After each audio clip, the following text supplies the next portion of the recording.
안녕하세요. 오늘도 사연살롱을 찾아주셔서 감사합니다. 저는 남편하고 함께 아들 한 명을 키우면서 살고 있는 엄마입니다. 남편이랑은 맞벌이로 아이를 키우고 있는데 내년에 유치원에 입학할 예정이에요. 사실 회사 복직이 출산 후에 생각보다 빨라졌어요. 임신할 때부터 가장 걱정했던 게 직장이었거든요. 친구들 중에서는 육아휴직을 썼다가 눈치 보여서 결국 취소하거나 아예 사표를 쓰고 전업으로 간 친구도 있어서요. 저는 육아도 하고 싶었지만 그렇다고 일하는 것도 포기하고 싶지가 않아서 임신하기 전부터 고민과 걱정이 많았습니다. 그러나 제가 그런 걱정을 하고 있을 때 제게 요즘 세상에 애 낳은 여자라고 일 포기하면 그게 말이나 되니? 내가 애는 돌볼 테니까 걱정하지 말고 낳아서 맡겨라.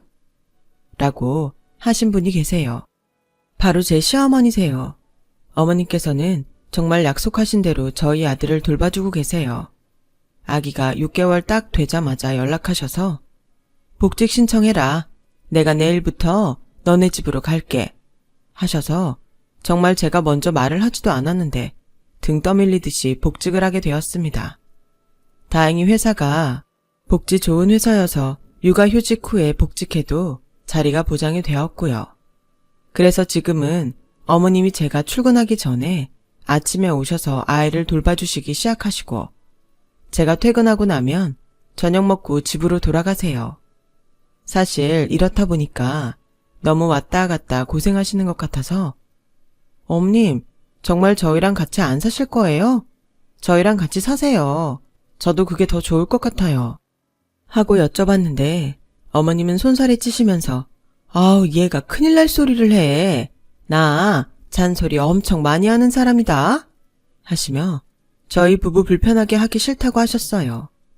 남들이 들으면 세상에 어떤 며느리가 먼저 시어머니랑 같이 살자고 하겠냐?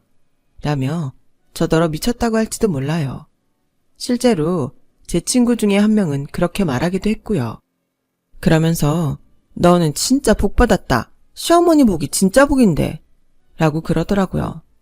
그 말에는 저도 100번 동의합니다. 저는 정말 시어머니 복 다 받은 며느리 같아요. 남편을 더 사랑하는 이유가 시어머니를 만나게 해줘서라고 우스갯소리로 말한 적도 있으니까요.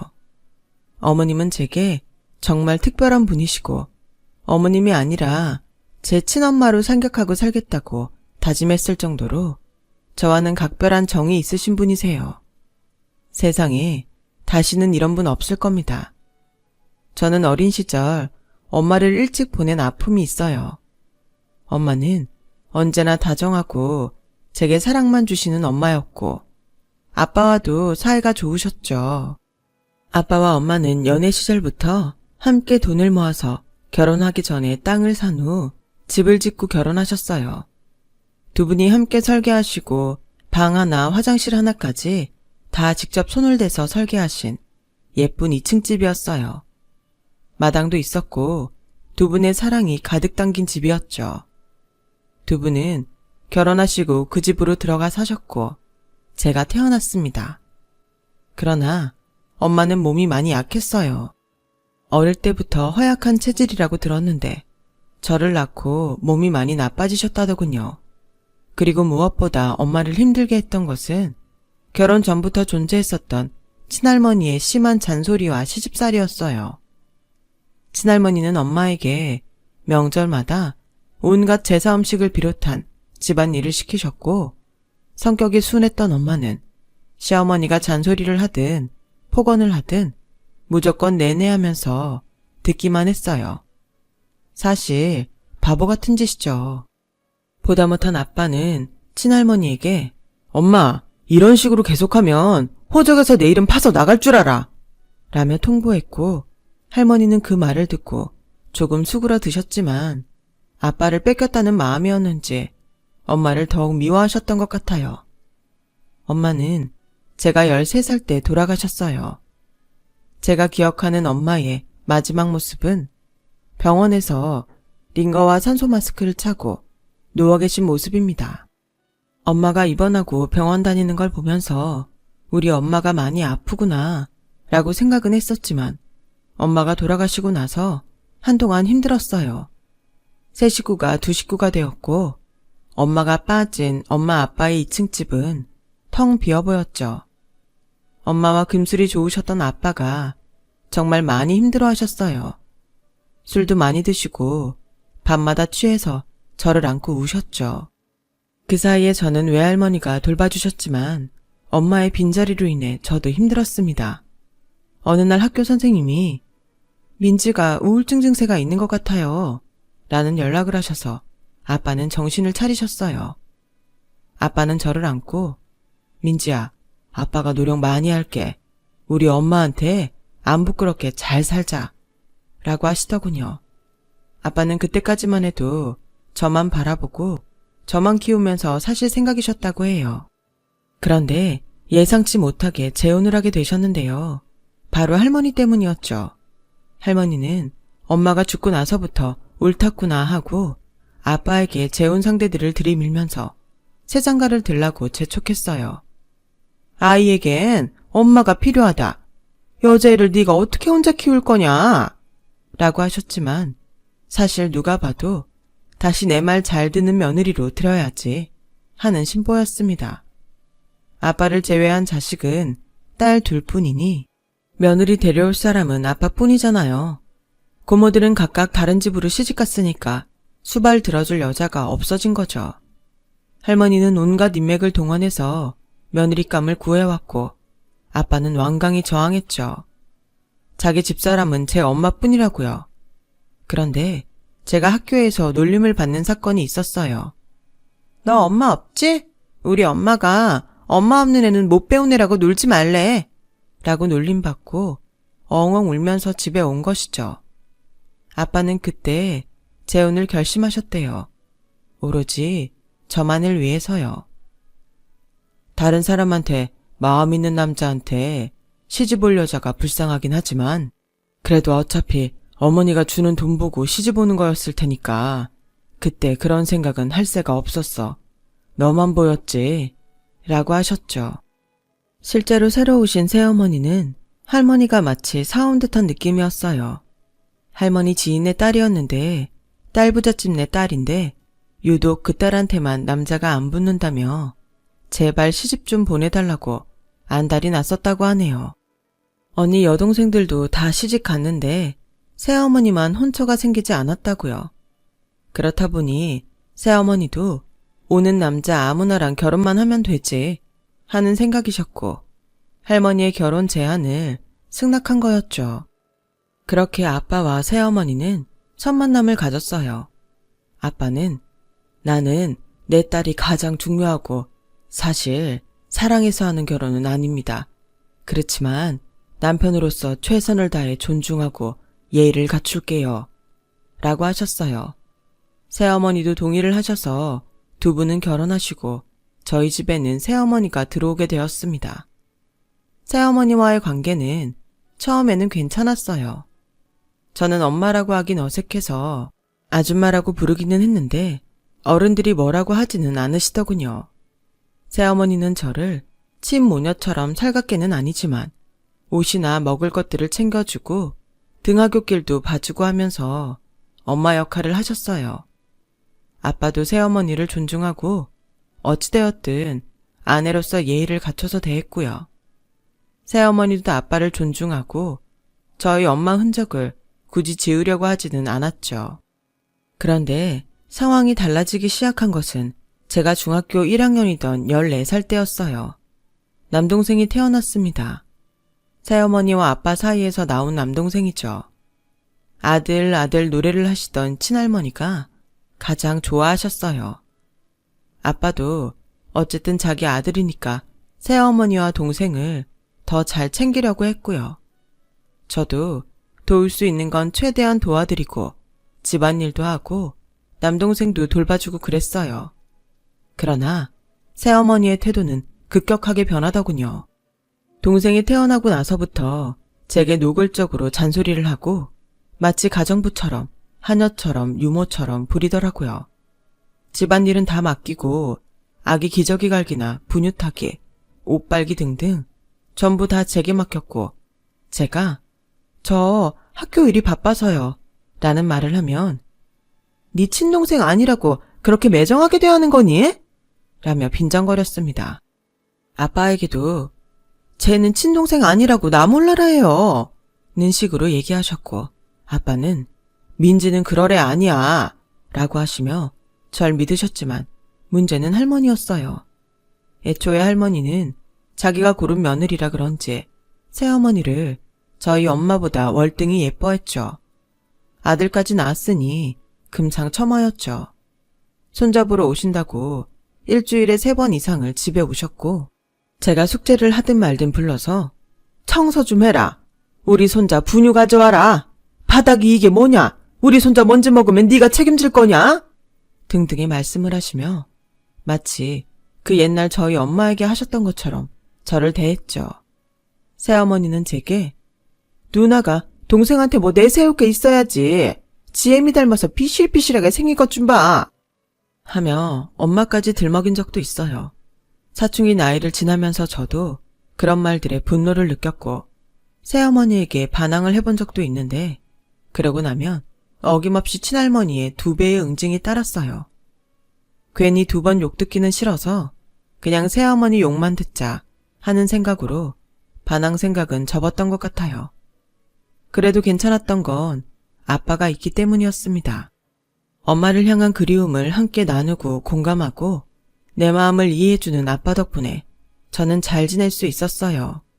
새어머니나 할머니 말 정도는 그냥 흘려들을 수 있었습니다. 저는 더 열심히 공부를 했고 원하던 대학에 들어갔어요. 사실 제가 대학에 들어갈 때만 해도 할머니와 새어머니는 그거에 불만이 많았어요. 할머니는 기집애를 대학 보내봤자 어디에 쓰냐? 이미 고등학교만으로도 분수에 차고 넘쳤다.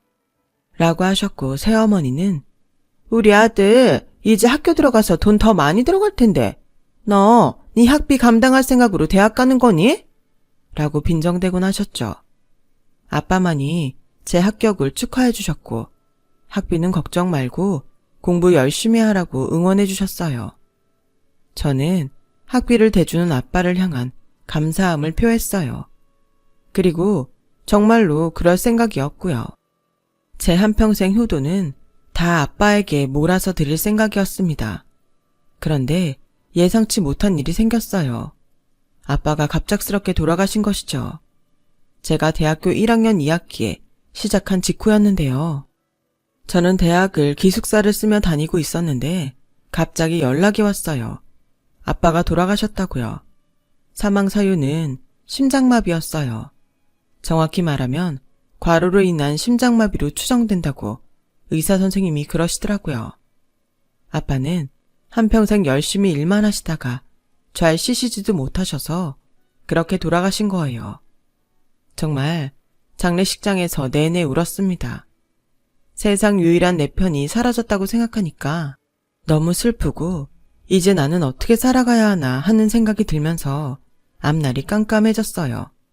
그러나 슬픔을 달랠 여유 따위 제게는 없었습니다. 아빠가 돌아가시고 나서 제 학비나 용돈 등 모든 지원은 당연하다시피 끊어졌어요. 이제 네 아빠도 없고 성인이니까 알아서 벌어서 다니든지 해라. 네 동생 학교 들어가고 나서 교육비가 얼마나 되는데? 라는 말과 함께요.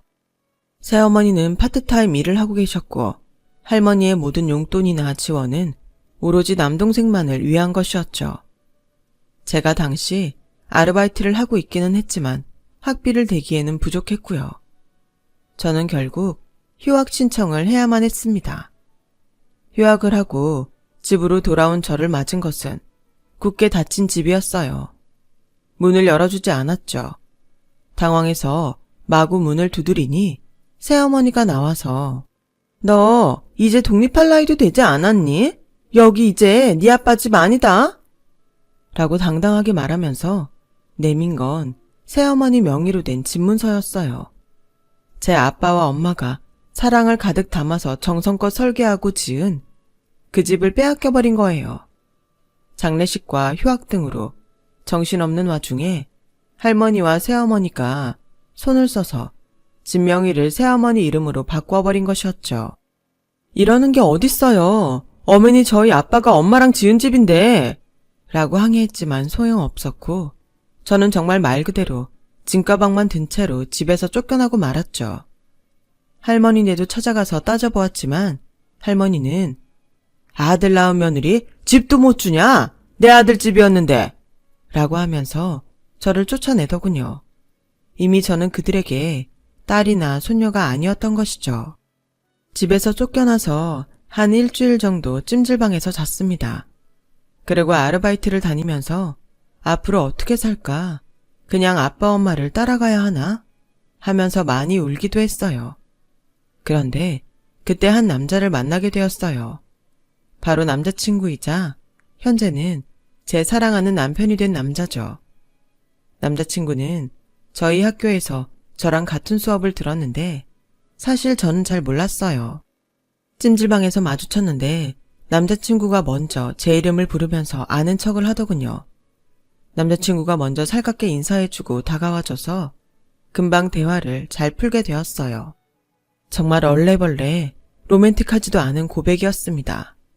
어쩌다 보니 제가 갈 곳이 없다는 걸 말했고 남자친구는 그럼 혹시 내 사촌동생 집 가서 지낼래? 얼마 전에 독립했는데 안 그래도 고모가 여자애 혼자 산다고 걱정이 많으셨거든. 이러더군요. 그렇게 저는 남자친구의 주선으로 룸메이트를 만나서 지내게 되었고 그 룸메이트가 남자친구의 가족이다 보니까 자연스럽게 많이 마주치게 되었죠. 그리고 그 집에서 산 지 한 달 후에 고백을 받고 사귀게 되었던 것이죠. 아르바이트 하면서 정말 허리띠 졸라 매가면서 돈을 모았어요. 졸업은 하자라는 생각으로요. 다행히 성적 장학금도 받을 수 있었고 소득이 없다는 것이 인정이 되어서 학교에서 지원금을 많이 알려주었어요.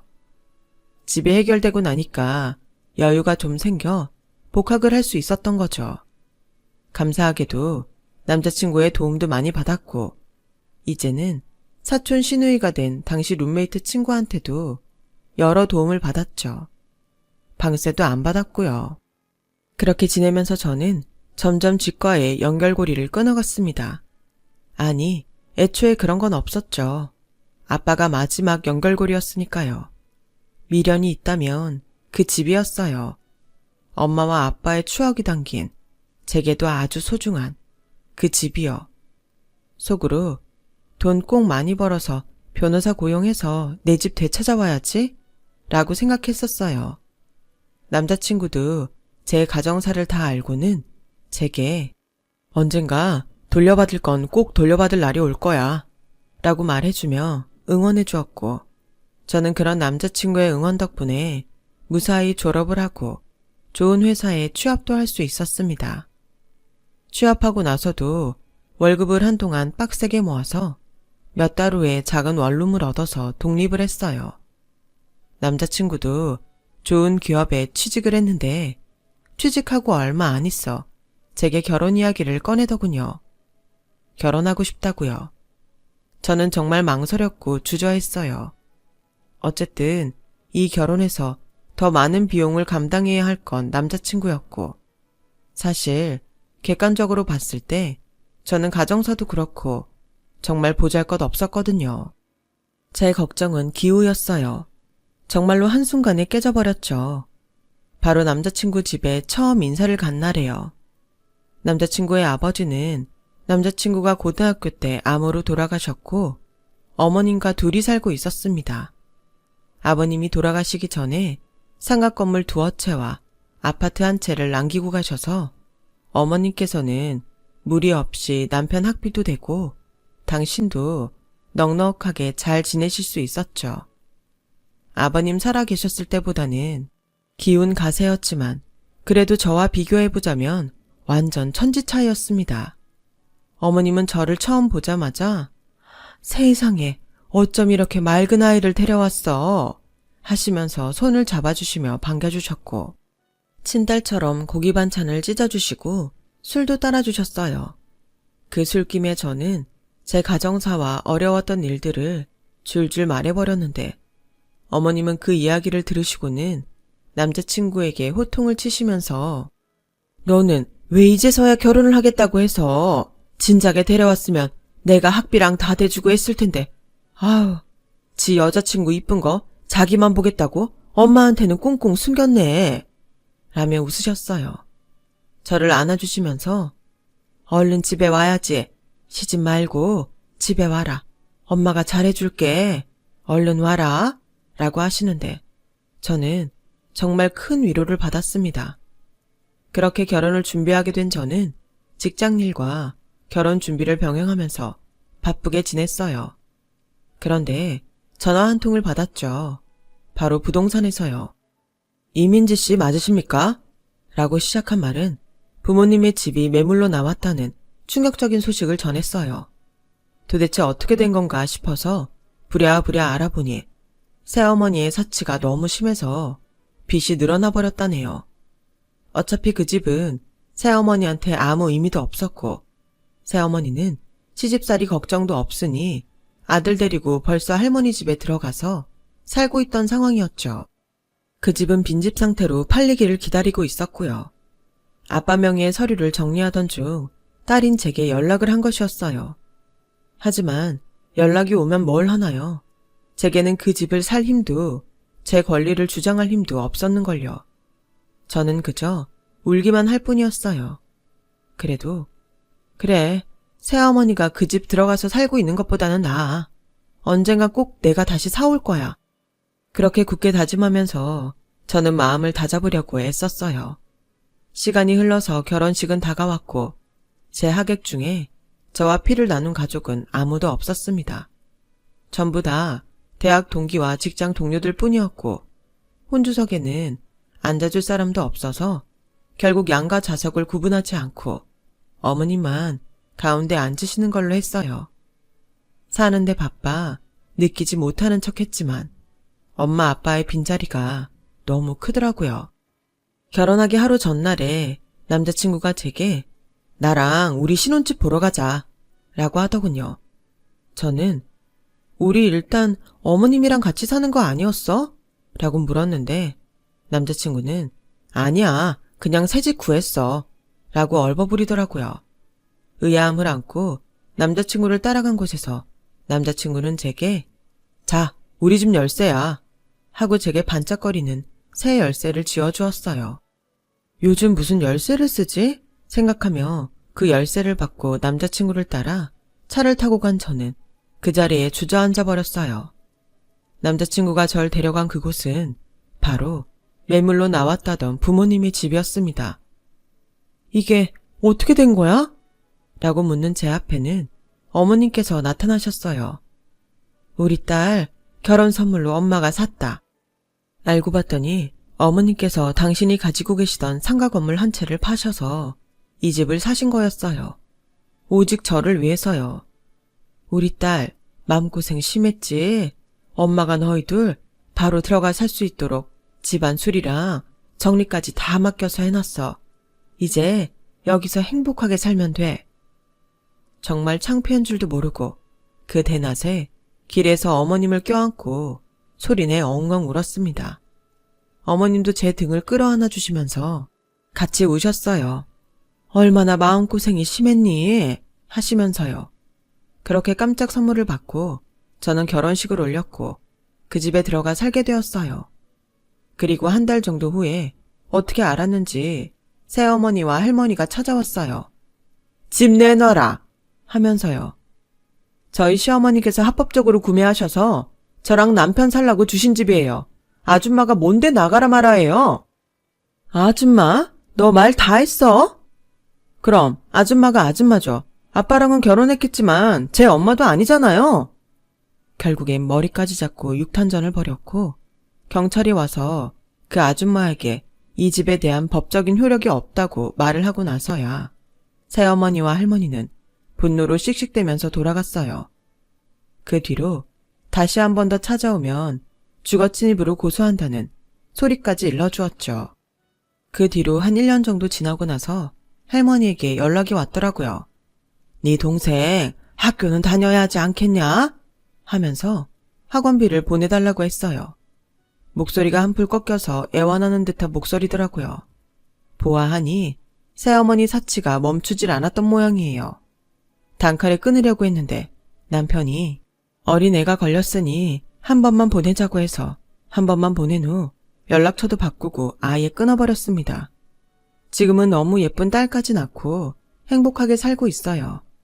어머님은 처음보다 더 저를 예뻐해 주시고 아껴주시고 남편도 복직하면 힘들어서 어떡해 하면서도 늘 저를 응원해주고 용기를 줘요. 제가 놀던 집에서 우리 딸이 노는 걸 보고 우리 가족이 지내는 걸 보면 참 뭉클하기도 하고 하늘에서 부모님이 보신다면 얼마나 흐뭇해 하실까 싶어서 자랑스럽기도 합니다. 어떻게 이런 분이 제게 오셨을까요? 저희 엄마 아빠가 보내주신 천사가 아닐까 생각해봐요. 앞으로 더 좋은 마음 가지고 남들 도우면서 살라고요. 어머님, 제 삶의 은인이세요. 앞으로 저희 어머님 잘 모시고 남편이랑 딸 같이 건강하게 키우면서 잘 살아보겠습니다. 두서없는 제 이야기 들어주셔서 고맙습니다. 여러분의 가정에도 항상 평안함이 가득하길 바랍니다. 건강하시고요. 여러분, 사연 댓글에 응원과 현명한 조언 부탁드려요. 좋아요와 구독은 저에게 큰 힘이 됩니다. 오늘도 좋은 일 가득하세요.